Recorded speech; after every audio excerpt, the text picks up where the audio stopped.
हे राजा जनक, ये शरीर मिथ्या है, आत्मा सत्य है। जो जान लेता है वह मुक्त हो जाता है। यह गीता आपको उस मार्ग पर ले जाएगी। श्रवण करें और समझें। अजीब बात है ना कि जिंदगी के बारे में या स्पिरिचुअलिटी और शांति पाने के बारे में हमने कितनी ही किताबें पढ़ डाली हैं। हाँ, बहुत सारी। मतलब हजारों वीडियोस देख लिए, न जाने कितनी थ्योरीज दिमाग में भर ली। जैसे इन्फॉर्मेशन का तो एक लंबा चौड़ा पहाड़ी खड़ा कर लिया है हमने। बिल्कुल, और लगता है अब तो सब समझ आ गया। लेकिन जब रात को अकेले बैठते हैं ना, तो अंदर का शोर उतना ही तेज होता है। वही तो, पढ़ाई सारी कर ली पर शांति के मामले में रिजल्ट जीरो। तो आज की इस गहरी चर्चा में हम इसी अल्टीमेट कॉन्ट्रडिक्शन पर फोकस करेंगे कि आखिर हम अटक कहाँ रहे हैं। ये एक ऐसी बेचैनी है जो लगभग हर उस इंसान के अंदर है जो सच्ची शांति ढूंढने निकलता है। हम हमेशा यही सोचते हैं कि बस थोड़ी और इन्फॉर्मेशन मिल जाए या कोई नया कॉन्सेप्ट समझ आ जाए तो शायद दिमाग शांत हो जाएगा। पर एक्चुअली में होता उल्टा है। हम उस नॉलेज के बोझ तले और ज्यादा दबते चले जाते हैं। एकदम ठीक, शांति दूर दूर तक नहीं मिलती। और इसीलिए आज हम एक ऐसी पुरानी और बेहद पावरफुल चर्चा में उतरेंगे जो सीधा इस बेचैनी के जड़ पर वार करती है। हाँ, तो आज हम अष्टावक्र गीता के चैप्टर 16 को एक्सप्लोर करेंगे, जिसका टाइटल है सेल्फ अबाइडेंस इंस्ट्रक्शंस, यानी खुद अपने असल स्वरूप में कैसे टिके रहें। राइट। और आगे बढ़ने से पहले इस डायलॉग का एक छोटा सा बैकग्राउंड सेट करना जरूरी है ताकि कॉन्टेक्स्ट क्लियर हो। हाँ, ये एक्चुअली दो बेहद खास लोगों के बीच की बातचीत है। पहले हैं राजा जनक, जो एक बहुत पावरफुल और बेहद अमीर राजा थे, पर अंदर से सच्चाई की खोज में थे। और दूसरे हैं उनके गुरु सेज अष्टवक्र। इनके बारे में एक बहुत ही लाजवाब बात यह है कि ये बचपन से ही फिजिकली 8 जगह से यानी 8 प्लेसेस से डिफॉर्म्ड थे। अच्छा। हाँ, उनका शरीर थोड़ा टेढ़ा मेढ़ा था, लेकिन उनकी समझ और उनका ज्ञान इस दुनिया की फिजिकल रियलिटी से बहुत परे था। तो मकसद ये है समझना कि हम स्पिरिचुअल जर्नी में कहाँ उलझ जाते हैं और इस ईगो के चक्रव्यूह से बाहर आने का सबसे सिंपल पर पावरफुल तरीका क्या है। बिल्कुल। और अष्टवक्र अपनी बातचीत की शुरुआत में ही वो सबसे बड़े मिसकंसेप्शन को तोड़ देते हैं। वर्स 1 में ही वो राजा जनक को सीधे शब्दों में कहते हैं कि तुम चाहे कितने ही शास्त्रों पर चर्चा कर लो या दुनिया भर की किताबें सुन लो, जब तक तुम सब कुछ भूल नहीं जाते तब तक तुम अपने सच्चे रूप में स्थित नहीं हो सकते। सब कुछ भूल नहीं जाते, ये तो थोड़ा अजीब लगता है सुनने में। ओके, लेट्स अनपैक दिस, क्योंकि बचपन से तो हमें यही सिखाया गया है कि नॉलेज इकट्ठा करो। हाँ, ज्ञान ही शक्ति है वगैरह वगैरह। वहीं तो ये बात तो बिल्कुल वैसी लग रही है जैसे कोई खाना बनाने की रेसिपी बुक को 1000 बार पढ़ ले, उसमें लिखी सारी रेसिपीज याद कर ले। राइट। पर जब तक वो किताब बंद करके एक्चुअल में गैस ऑन नहीं करेगा, खाना थोड़ी बनेगा। तो क्या यहाँ अष्टावक्र ये कह रहे हैं कि जरूरत से ज्यादा नॉलेज उल्टा हमारे रास्ते का पत्थर बन जाती है? ये कुकिंग वाली एनालॉजी यहाँ बिल्कुल ठीक बैठती है। नॉलेज सिर्फ एक इशारा है, एक साइन पोस्ट है, पर लोग साइन पोस्ट को ही पकड़कर बैठ जाते हैं और सोचते हैं मंजिल आ गई। एग्जैक्टली। पर अष्टावक्र ने जो ये सब कुछ भूलने वाली बात कही है, इसका मैकेनिज्म समझना बहुत जरूरी है। यहाँ भूलने का मतलब एमनीजिया या मेमोरी लॉस नहीं है। ऐसा नहीं है कि अपना नाम या एड्रेस भूल जाना है। हाँ, वरना तो इंसान नॉर्मल लाइफ ही कैसे जिएगा। अगर मैं सब भूल गया तो मैं बचा ही क्या। वही डर तो सबसे बड़ी दीवार है। दरअसल अष्टवक्र सिर्फ वर्ड्स को पकड़कर ना बैठने को कह रहे हैं, और उससे भी बड़ी बात वो अपने पास्ट एक्सपीरियंसेस और मेमोरीज के बोझ को ड्रॉप करने की बात कर रहे हैं। ओह, ऐसे पुरानी बातें पकड़ के रखना। हाँ, क्योंकि सोचिए ना, हमारा जो ईगो है, जिसे हम मैं कहते हैं, वो आखिर है क्या? वो बस हमारी पास्ट मेमोरीज, हमारे अच्छे बुरे एक्सपीरियंसेस और कॉन्सेप्ट्स का ही तो एक बंडल है। अच्छा, मतलब जैसे मैं अपना आइडेंटिटी मानता हूँ, वो एक्चुअली सिर्फ कल की यादों का ढेर है। ठीक कहा आपने। और जब तक दिमाग में उस कल का बोझ भरा है तो प्रेजेंट मोमेंट की शांति के लिए जगह कहाँ बचेगी। सही बात है। इसीलिए अष्टवक्र कहते हैं कि सब भूल जाओ, यानी उस साइकोलॉजिकल बैगेज को ड्रॉप कर दो। मेमोरी कार्ड फॉर्मेट करने को नहीं कह रहे, बस फाइल को हर वक्त ओपन रखने को मना कर रहे हैं। वाओ, यहाँ से वो गेट्स रियली इंटरेस्टिंग। अगर सिर्फ किताब पकड़े रहने से बात नहीं बनेगी, तो हमें लगता है कि चलो फिर एक्शन लेते हैं, कुछ करते हैं, दुनिया छोड़ते हैं और ध्यान लगाना यानी मेडिटेशन करना शुरू करते हैं। जो कि बहुत कॉमन नेक्स्ट स्टेप होता है सबका। हाँ, पर वर्स 2 में आगे जाकर अष्टावक्र एक और बॉम्ब फोड़ते हैं। वो कहते हैं कि एन्जॉयमेंट और दुनिया के कामों से दिमाग डिस्ट्रैक्ट होता है, ये तो समझ आता है, पर समाधि यानी मेडिटेशन से भी दिमाग पूरी तरह सेटिस्फाई नहीं होगा। हाँ, ये सच में थोड़ा, ये तो काउंटर इंट्यूटिव लगता है बहुत। लोग तो शांति के लिए ही मेडिटेट करते हैं ना। बिल्कुल, सुनने में ये बड़ा अजीब लगता है, पर ये उनकी टीचिंग्स का एक बहुत ही एडवांस्ड हिस्सा है। अष्टावक्र मेडिटेशन को गलत नहीं बता रहे हैं, पर वो उन लोगों को पॉइंट आउट कर रहे हैं जो ध्यान में तो बैठते हैं पर उनका ईगो उन्हें वापस खींच लाता है। कैसे? ध्यान में ईगो कैसे आएगा? क्योंकि अष्टावक्र बताते हैं कि माइंड हमेशा उस स्टेट के लिए तड़पता रहेगा जहां सारी डिजायर्स कंप्लीटली खत्म हो जाएं।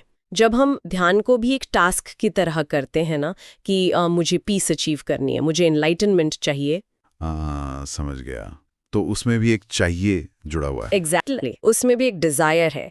तो जब तक डिजायर है माइंड रेस्टलेस ही रहता है, ईगो वहां भी बैठा है। यानी मेडिटेशन के टाइम पर अगर मैं दिमाग को शांत करने के लिए पूरा जोर लगा रहा हूं तो वो जोर लगाना ही मेरी बेचैनी बन रहा है। एकदम सही। जैसे रात को जब नींद नहीं आती और हम जबरदस्ती आंखें बंद करके सोचते हैं कि मुझे सोना है, मुझे सोना है, तो नींद उतनी दूर भागती है। क्या कमाल का एग्जाम्पल दिया आपने।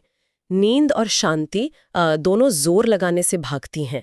असली स्टेट ऑफ माइंड एक एफर्टलेसनेस की स्टेट है जिसे सहज अवस्था कहते हैं। कोशिश नहीं करनी। लेकिन एक सेकंड, अगर मेडिटेशन भी एक लिमिट के बाद ईगो का खेल बन सकता है तो उसका रूट कॉज क्या है? हम पूरा दिन किसी न किसी एक्टिविटी में क्यों लगे रहते हैं? ये तो ऐसी ट्रेडमिल है जिसे हमने खुद ऑन किया है। हाँ, ट्रेडमिल वाली बात बिल्कुल सही है, हम भागते ही रहते हैं। अगर हमें कोई चीज पसंद आती है यानी अटैचमेंट, तो हम उसके पीछे भागते हैं, और जो पसंद नहीं आती यानी अवर्जन, उससे दूर भागते हैं। पर दोनों ही केसेस में हम भाग तो रहे हैं ना। थकते तो दोनों में हैं। बिल्कुल थकते हैं। और वर्स 4 पर बेस्ड कमेंट्री इस पर बहुत डीप में जाती है। वो क्लियर करती है कि एक्टिविटी बिगेट्स अटैचमेंट, यानी कर्म से ही अटैचमेंट पैदा होती है। अच्छा। बिना किसी इच्छा या डिजायर के कोई भी एक्टिविटी हो ही नहीं सकती। हम दुनिया का कोई भी काम करते हैं तो उसके पीछे हमारी कोई हिडन इच्छा होती है, या तो खुशी पाने की या दुख से बचने की। जरूर कोई मोटिव तो होता ही है ना। हाँ, इसीलिए जिसे सच्चाई मिल चुकी है वो इस भागदौड़ से बिल्कुल बाहर निकल जाता है। वो ना तो किसी चीज से अट्रैक्ट होता है, ना किसी चीज से डरता है। जिंदगी जैसे आती है वो उसे वैसे ही फेस करता है, बिल्कुल एक मास्टर आइडलर की तरह। वेट, मास्टर आइडला यानी एक महाआलसी। हाँ, शब्द थोड़ा अजीब लग सकता है पर कॉन्सेप्ट यही है। पर ये तो प्रैक्टिकल लाइफ में जीरो सेंस बनाता है। अगर किसी का अंदर से कोई मोटिव ही ना बचे, अगर वो आलसी बन जाए तो वो सुबह बिस्तर से उठेगा क्यों? वो अपनी फैमिली क्यों देखेगा?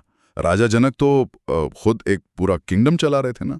ये सबसे कॉमन डाउट है, पर यहाँ फिजिकल लेवल पर आलसी होने की बात बिल्कुल नहीं हो रही है। वो इंसान हो सकता है दुनिया के सबसे बड़े और एक्टिव काम कर रहा हो, जैसे राजा जनक राज्य चला रहे थे, पर मेंटल लेवल पर अंदर से उनका कोई पर्सनल एजेंडा नहीं था। अच्छा, तो उन्हें रिजल्ट से फर्क नहीं पड़ता था। एग्जैक्टली।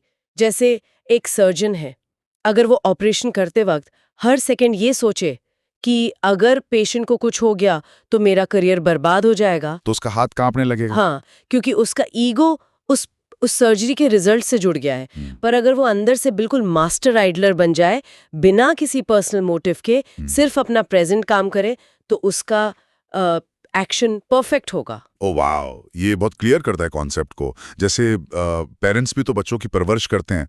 अगर माँ बाप उसमें अपना ईगो देखने लगें कि बच्चा मेरा नाम रोशन करेगा, तो पेरेंटहुड एक स्ट्रेस बन जाता है। एकदम ठीक एग्जाम्पल है ये। पर अगर वो बस अपना ड्यूटी करें तो वही काम शांति देता है। So what is this all mean for us? हम तो आम इंसान हैं, हम हमेशा अपनी प्रॉब्लम्स को फिक्स करने के लिए बाहर किसी को ढूंढते हैं ना। हाँ, कोई लाइफ कोच, कोई नया गुरु, कोई नया कोर्स। वही, हमें लगता है कोई स्पिरिचुअल गुरु मिल जाए जो हमारे दिमाग का स्विच ऑफ कर दे। तो क्या कोई और हमें इस ट्रेडमिल से उतार सकता है? ये शांति की खोज में फंसे लोगों का सबसे बड़ा इल्यूजन है। और वर्स 11 में अष्टावक्रा इस पर एक बहुत ही बोल्ड स्टेटमेंट देते हैं। वो ठेठ शब्दों में कहते हैं कि अगर आपके इंस्ट्रक्टर खुद लॉर्ड शिवा, लॉर्ड विष्णु या लॉर्ड ब्रह्मा भी हो ना, तब भी जब तक आप अपना बैगेज ड्रॉप नहीं करेंगे, आप आजाद नहीं हो सकते। वेट, खुद शिवा और विष्णु भी आपकी मदद नहीं कर सकते? ये तो सच में बहुत पावरफुल बात बोल दी उन्होंने। बिल्कुल, क्योंकि अष्टावक्र समझा रहे हैं कि दिक्कत गुरु के आशीर्वाद में या उनके ज्ञान में नहीं होती। तो कहाँ होती है दिक्कत? दिक्कत रिसीवर में होती है। सीकर खुद अपनी पुरानी मेमोरीज, ईगो और कॉन्सेप्ट्स का एक इतना बड़ा ब्लॉक बना लेता है कि वो ग्रेस या आशीर्वाद अंदर नहीं आने देता। रिसीवर का एंटेना ठीक करना खुद हमारी जिम्मेदारी है। ओके, समझ गया। इसको हम टीवी और एंटेना की तरह देख सकते हैं। एक तरफ ब्रॉडकास्टिंग स्टेशन है जो बिल्कुल एचडी में शांति का सिग्नल भेज रहा है। हाँ, पर हमारा जो पर्सनल एंटेना है उस पर हमारे ईगो और मेमोरीज का इतना जंग लग गया है कि वो उस सिग्नल को कैच ही नहीं कर रहा है। और बजाय अपना रस्ट साफ करने के हम पूरी जिंदगी टीवी चैनल्स और स्टेशंस को गाली देते रहते हैं। एग्जैक्टली हम गुरु बदलते रहते हैं, किताबें बदलते रहते हैं, पर एंटेना पर लगा कचरा साफ नहीं करते। वो स्पिरिचुअल एनर्जी तो हर जगह पर रिसीवर हमें खुद क्लियर करना होगा बाय फॉरगेटिंग ऑल। वही फर्स्ट वर्स वाली बात। तो आज की इस गहरी चर्चा से क्या क्लियर हुआ कि लाइफ में शांति पाने के लिए किसी नए कॉन्सेप्ट को याद रखने की या नए टास्क ऐड करने की ज़रूरत नहीं है, बल्कि जो मेमोरीज और ईगो का भारी बोझ हम हर वक्त उठाकर चल रहे हैं ना, बिल्कुल, उन्हें ड्रॉप करने की ज़रूरत है। एफर्टलेस होना ही सबसे बड़ा एफर्ट है। बिल्कुल सही समरी दी आपने। ये एक सब्सट्रैक्शन का गेम है, एडिशन का नहीं। हम अक्सर सोचते हैं कि कुछ और पा लेंगे तो शांत हो जाएंगे, पर सच तो ये है कि कुछ छोड़ देने में ही असली शांति है। सही बात है। तो जाते जाते इस एक प्रोवोकेटिव थॉट पर ज़रूर विचार कीजिए, क्या हमारी पूरी आइडेंटिटी सिर्फ हमारी पास्ट मेमोरीज का एक बंडल ही तो नहीं है?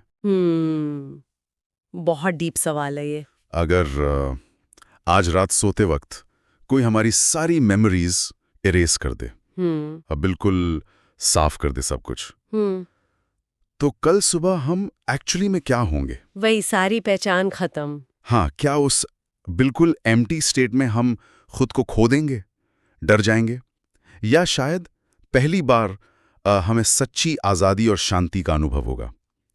इस सवाल को अपने अंदर थोड़ा घूमने दीजिए और उस आंसर को ढूंढने के लिए जोर मत लगाइएगा, बस नेचुरली नोटिस कीजिए।